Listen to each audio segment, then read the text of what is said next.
Today I'm so excited to give you guys a tour. We just hit summer solstice.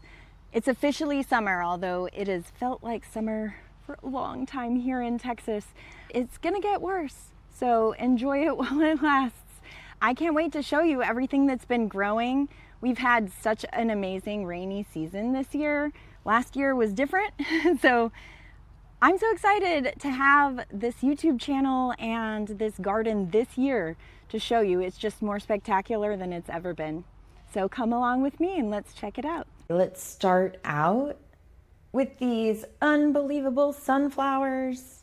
They're just glorious.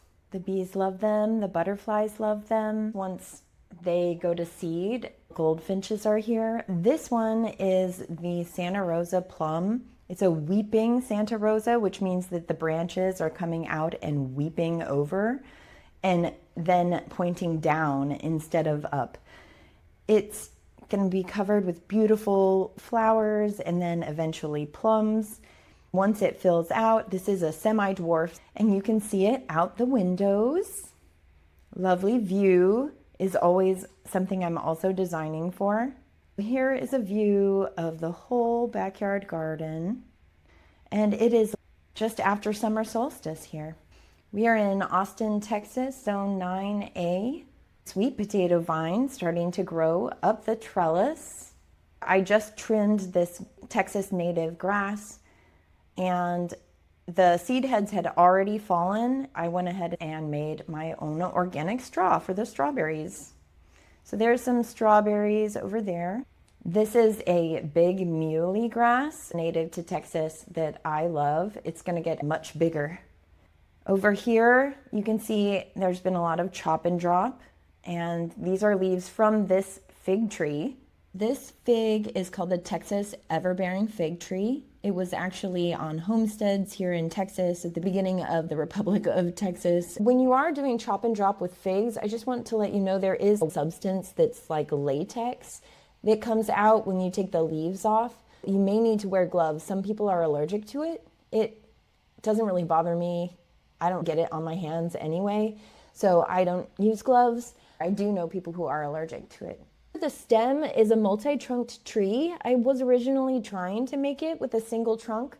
Every few years when we have a very cold winter, it'll just die down all the way to the ground, and the roots will stay alive all the way down to negative something, at least in all of the freezes that we've had here since I've planted that, which went down to 8 degrees at one point. It'll just grow back, but then it'll grow back like a multi-trunk tree. Over here, some more of the Tulsi basil. This one, I can't remember if it's Echinacea or Rudbeckia, which is a black-eyed Susan. Here's a more Swiss chard. Over here, a kind of sad floppy tomato. Honestly, I just haven't had time to really deal with everything, so it is what it is.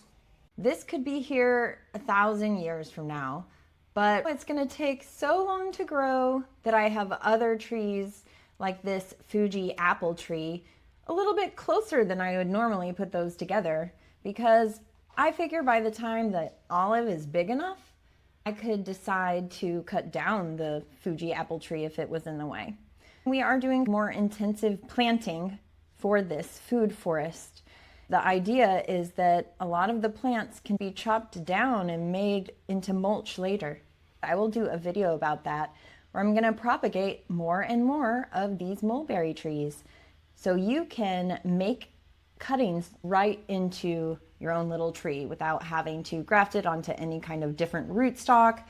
It's going to be the exact same tree as the parent tree, because this form of creating new plants by cuttings is a type of cloning, and it will be exactly the same as the mother plant. And that is the reason why a lot of fruit trees are cloned instead of by seeds, because with seeds, they're still going to be the same kind of fruit, but what you're going to get is going to be variable, just as if you were having many different children and they're all different. So if you want to make sure that your fruit tree is the same, then you need to make a clone. And the easiest way, I believe, is a cutting. Here's another tomato plant.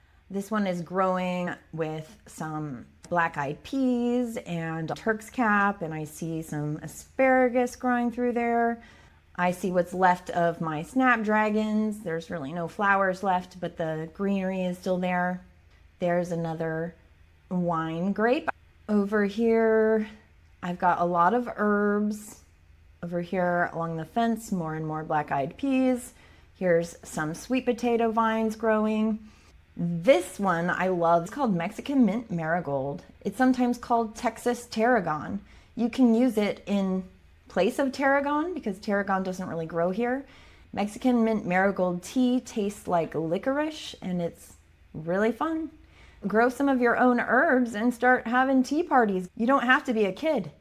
Maybe just a kid at heart. Get some cute teapots. Over here, this is the Mediterranean herb garden.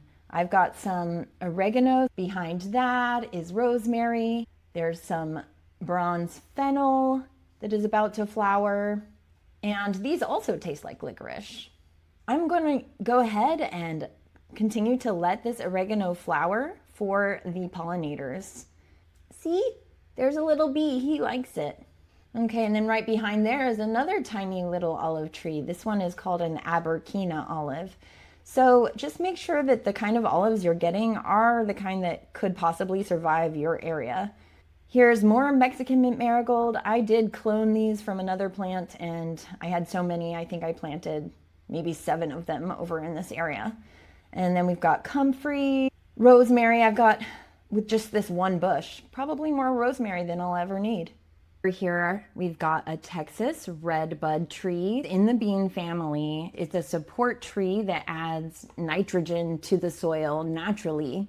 Pretty much all legumes are nitrogen fixers, which means they add natural fertilizer to the soil and help support the fruit trees on both sides. These end up with beautiful purple flowers in early spring. They're one of the first to bloom. This whole mulch area is covered in planted wine cap mushrooms. I haven't gotten any yet. I'll show you some of the mycelium underneath. You can see this white kind of veiny stuff in there, and that is the wine cap mushroom mycelium. It will grow these big reddish wine color mushrooms that you can cook. They're probably the most easy to grow outdoor mushroom that can grow in this area. So this is my first try. I'm no mushroom expert, but wish me luck. I'll let you know when they're ready. Back here, this is the pineapple guava. It looks like a bush right now. Eventually it can be a small tree. The flowers are red and white and they look like they're from a Dr. Seuss book, but they make fruit that tastes like in between a banana and a pineapple. This is the turmeric. It's a perennial here. I have it behind here to give it more shade, and it grows great. It's beautiful, and whenever you want, when it's big enough, you can harvest the fresh turmeric roots. Next to that, I have ginger growing, and the leaves also smell and taste like ginger. Yeah, the turmeric reminds me of canna, which I see all the time as an ornamental. More elderberry, lots and lots of weeds because I just haven't gotten to this corner yet. Over here is the other side of the squash bean tunnel, the beautiful sweet potato flowers. Let's check out the bean and sweet potato trellis. I believe it's called a squash tunnel on gardeners.com. I am not an affiliate, but you can check it out if you're interested. I think it was just like $100. Had it for many, many years. Yeah, and hopefully it will be covering this whole tower and making a nice little shady spot for my hammock. And then I'll have food like the beans hanging down. How fun is that? Easy to pick them too. I have a dwarf plum tree. I can't remember what it's called, but I did want something that I could put slightly closer to my house. I think it's 10 feet or so from my house, but that's too close for a lot of trees. This is Zexmenia with more weeds. but Zexmenia is a daisy that is native to our exact area. I'm in Edwards Plateau, and Austin is right on the border of both Edwards Plateau and Blackland Prairie, depending on which side of I-35 you live on. West, you're going to be Edwards Plateau. East, you're part of Blackland Prairie. It's just such an interesting ecosystem. We're on the edge, so we've got both. It's an interesting overlap. And then look at this mess of zinnias. Gorgeous. I chose just peach tones. This one is peach and lime. It may be called Queen Peachy Lime or something like that. Have a wonderful summer solstice. Enjoy the beginning of your summer. If you live in a colder climate, you're probably just getting started with your gardening season.